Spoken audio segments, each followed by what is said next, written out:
One of the biggest challenges that people getting sober deal with is this idea of taking care of themselves and feeling like it's selfish to do that, and that there's some sort of value in being selfless and constantly giving of oneself to others.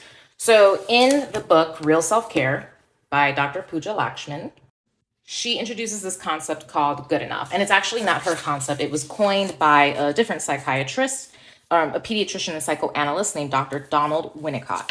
But essentially, the concept says this, that it's okay, like if you're a parent, to make your kids wait and be a little bit uncomfortable with their stress. Now let's apply it to us in recovery, right? It's okay to not jump at the beck and call of every single person in your life just because you're feeling shame and guilt over your previous story of alcohol use. And so on page 140, here's a couple things that she states. You can think of it this way. 1, I am okay with making mistakes. 2, I'm not defined by being selfish or selfless. Like, let's break out of those labels. She even adds to that, I'm allowed to consider myself along with those I care about when making decisions.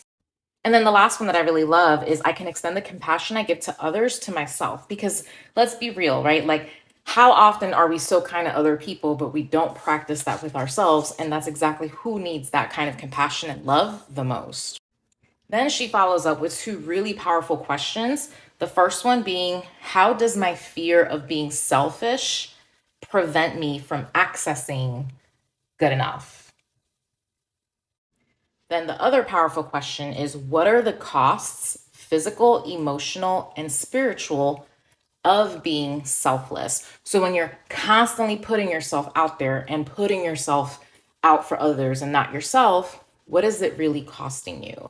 And again, let's bring it back to your recovery. What is it costing you in that journey? Food for thought.